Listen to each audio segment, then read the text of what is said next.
Hey, good morning, everybody. It's early mornings LALATE. The toast is toast and the butter is butter, and I'm here, you're here, and this is the continuation of early mornings LALATE, the 6:30 edition, with big updates across the board. Janet Yellen has urged Joe Biden on Friday to get stimulus rolling out right away. She says it's taking too long. That's the first item. Second, a new strain of the virus has been now confirmed, found just miles away from the White House. What does that mean for your stimulus? And additionally, new concerns that the Biden administration did not prepare a stimulus package based upon the changing face of the virus. As it spreads quicker, is the stimulus package too small? I have all those incredible details in a major new recording. I'll be answering some of your 2,000 questions in this morning's Early Mornings LALATE.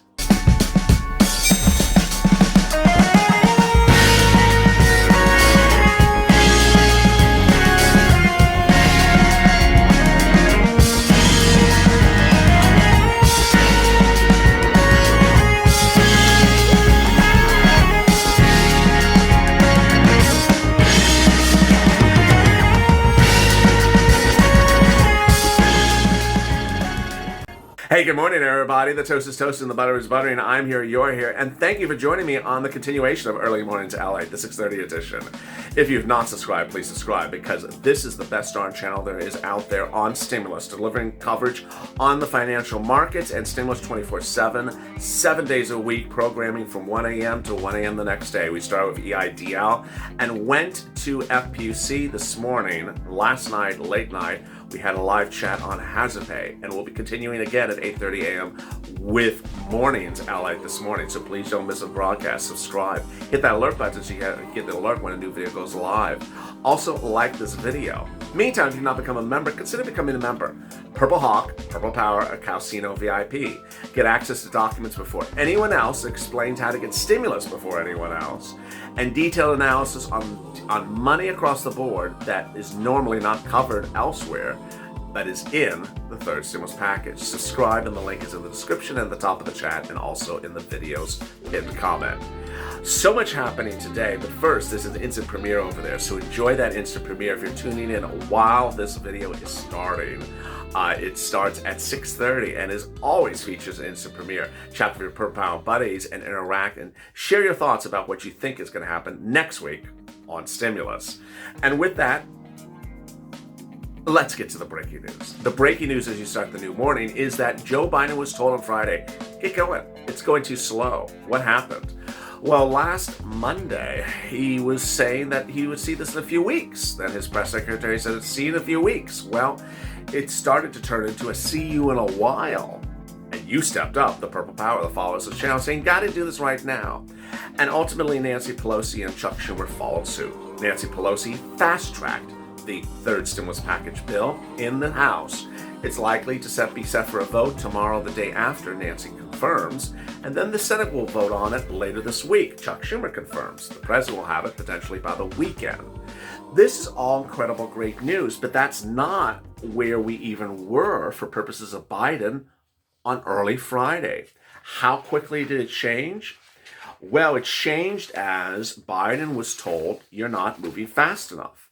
To which he said, you have to act now. There's no time to delay. The risk is not doing too much. The risk is not doing enough.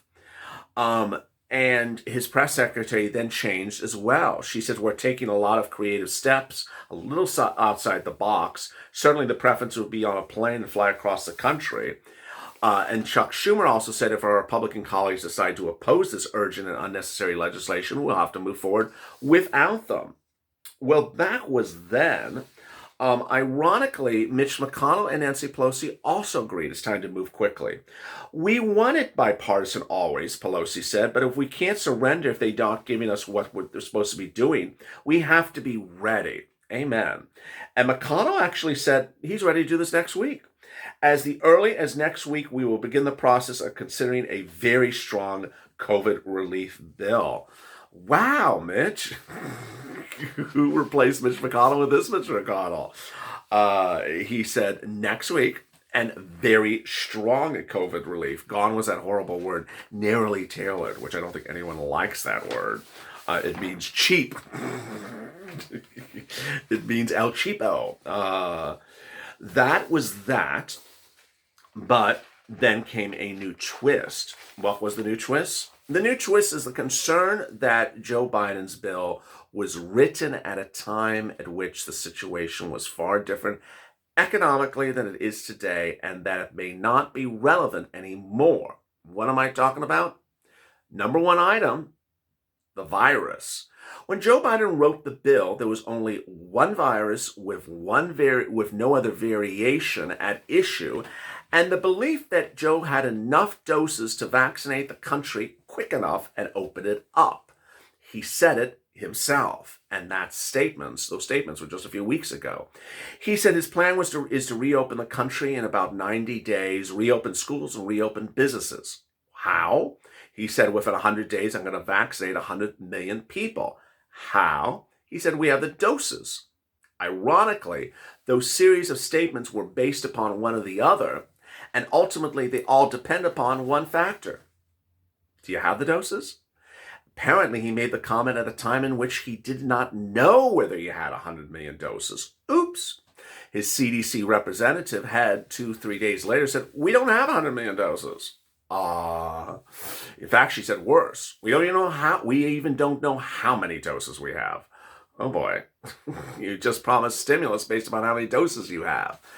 And that didn't end there. Then came the reports. The reports started on Saturday morning and they continued by Saturday evening. Let me tell you what started on Saturday morning. Saturday morning, a major new report in Politico, which is a nonpartisan type publication, said that Biden set ambitious vaccination targets and imposed strict public guidelines, but he's behind the 8 ball.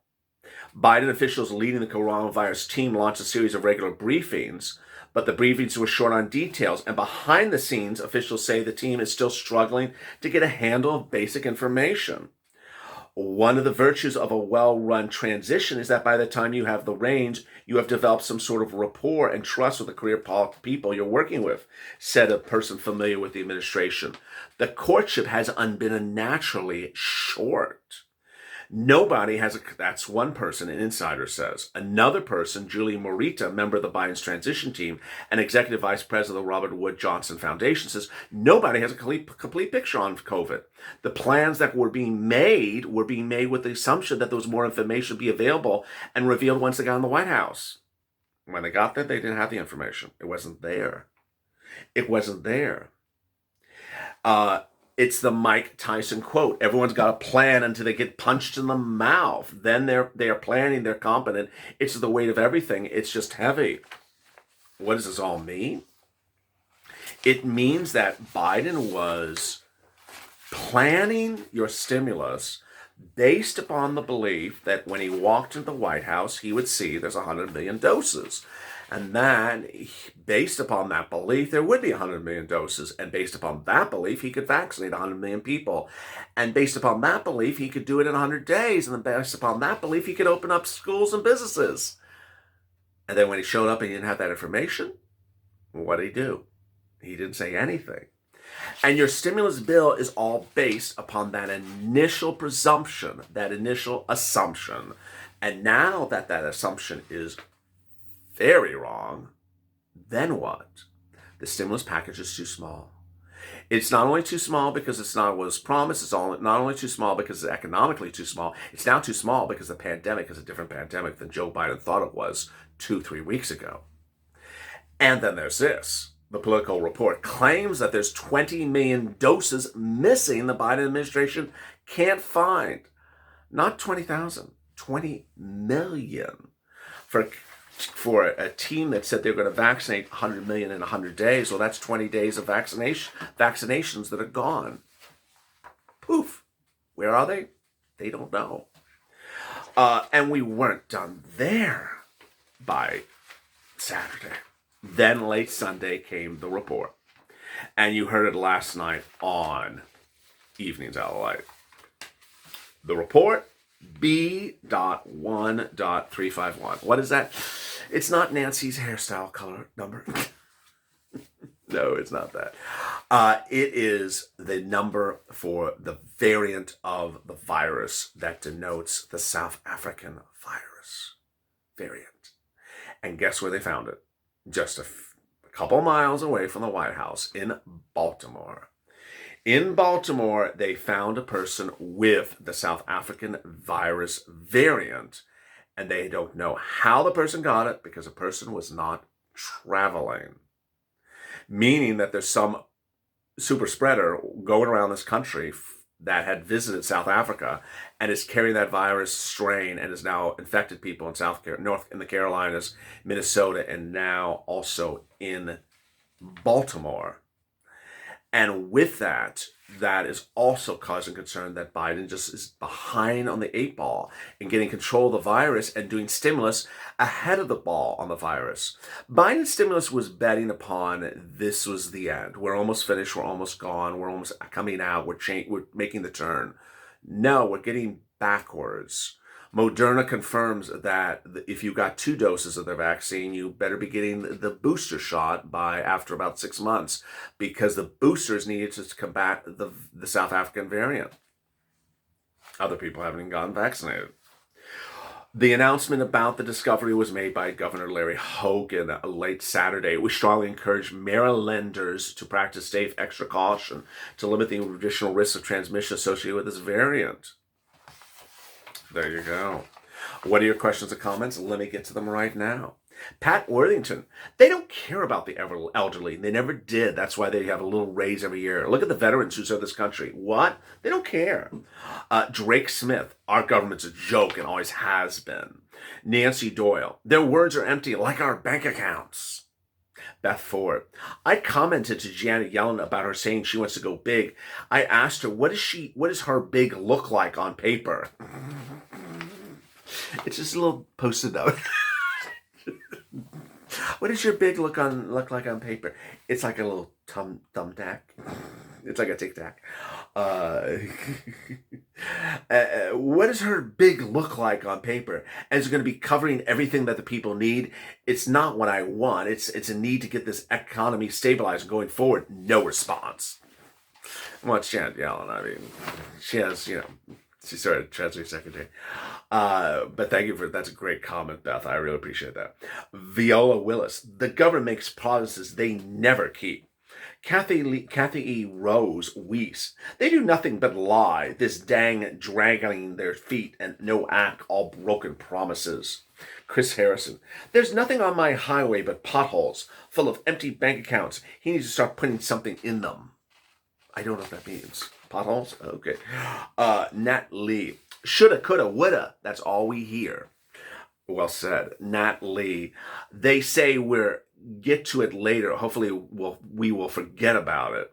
Karen Baldwin, this waning is going to kill a lot of people because they can't wait any longer. Already on the streets of the virus are going to go without food and shelter in this weather.